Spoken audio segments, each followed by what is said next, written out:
And now, reading an excerpt from his upcoming book, A Damn Dirty Thing, I give you writer and artist Doc Blaylock.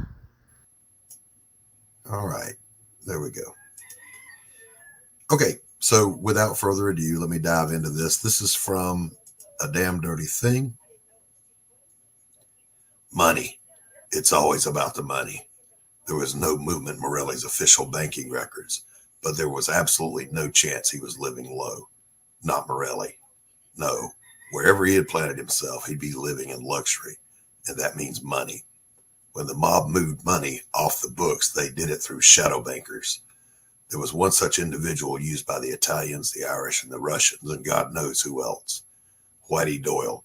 If you needed money moved off the books, Doyle was your man. He operated out of a legitimate pawn shop in the business district of Iron Heights. Doyle's was the place to go if you were a whisper away from ruin, where the last shreds of dignity could be pawned for a breath of borrowed time. I park around the corner and wait. For this to work, I have to be sure that Santos still has some of his boys keeping an eye on me. I smoke a cigarette before finally getting out of the car.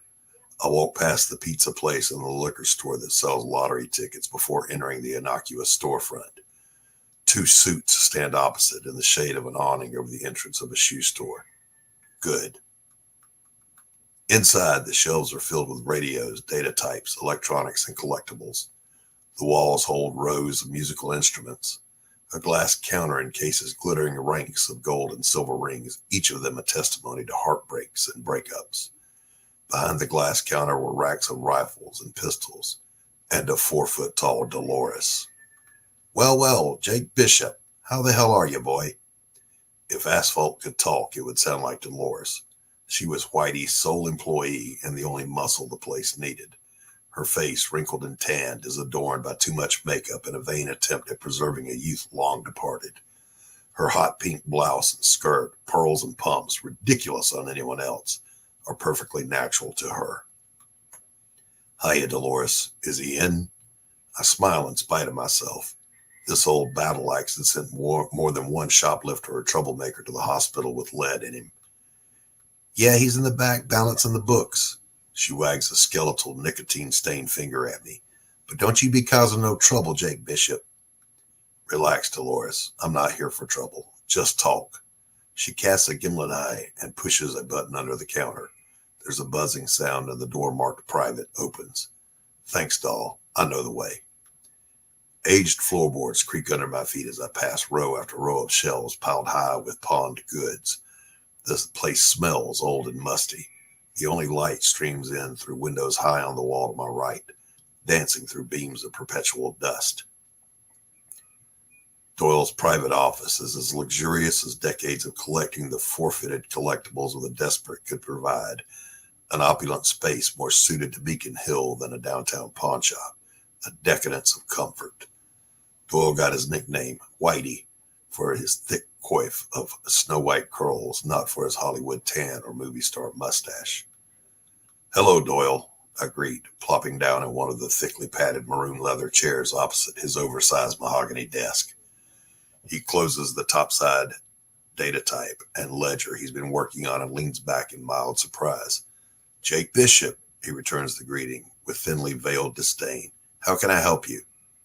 Wanted to talk a little business, I reply. Unless you're looking to pawn that ridiculous fedora, we have no business. He smiles, lighting a thin cigar with a jeweled lighter. I like my hat. Of course. Forgive my sarcasm. How can I help you? He repeats. Well, Doyle, it's like this. I'm hunting Morelli, and he's gone to ground somewhere. Having a hell of a time getting a bead on him, too. I did some checking, and he's not moving money out of his personal accounts. I lean forward with my elbows on his desk, fixing him with my stare. We both know he ain't holed up in some roadside shithole, so that means he's getting funds. I reach over and use Doyle's expensive lighter on my cheap cigarette. There's some cheap philosophy for you. What would make you think I know anything about that? He bluffs coolly. Don't play dumb, Doyle. Everyone knows you're the cookie pusher for the outfit. What you're going to tell me is where are you sending the funds? Now you're the one being foolish if you think I would help you, he retorts. Any possible dealings I might have with alleged clients are confidential. Geez, Doyle, less than 5 minutes with you and I already feel like pasting you a few just to take the edge off a crummy afternoon. I begin to rise. Whitey recoils in his chair at the same moment. I hear the hammer being pulled back on a pistol. Don't you lay a finger on him, Dolores says from the doorway, a huge 45 in her tiny hand. I told you, no rough stuff. I sit back down and smile. You're right, Dolores. There's no need to get messy. Doyle relaxes somewhat as I flick ashes on his expensive rug. So here's what's going to happen. You're going to tell me what I want to know, and I'll walk out of here looking disappointed. Or you'll keep quiet, and I'll walk out of here celebrating. What? He breathes. Yeah, you see, two of Morelli's boys watched me come in here. They'll know what we talked about. If you hold out on me, well, I'll just let the street choir sing any song they like about our little meeting. Not my fault if they get the wrong idea. What the outfit thinks about a rat holding their money is none of my business. It's Dolores who responds. Bishop, that's just plain mean. So's having your friends blown up, I reply, hotter than I intended. But it has the desired effect. Dolores uncocks her heater and lowers it. You know we had nothing to do with any of that ugliness? No, but your client did. I'm going to get him one way or the other, Doyle. How you come out of it all is entirely up to you. Damn you, Bishop. I hope you guys enjoyed that excerpt from A Damn Dirty Thing.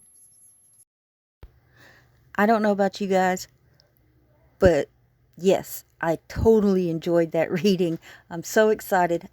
I literally laughed out loud at the asphalt comment or line that cracked me up. Doc is awesome. He's amazing. Just look at this art.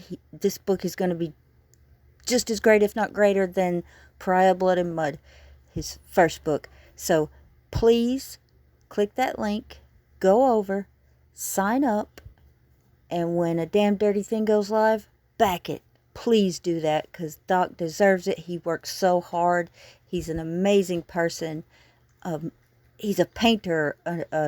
He draws. He writes. He does it all. He does it all.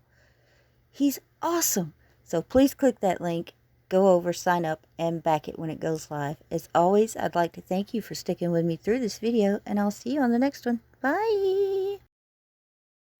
Please like and subscribe, and remember, when you ring that noti bell, a dark angel gets her wings.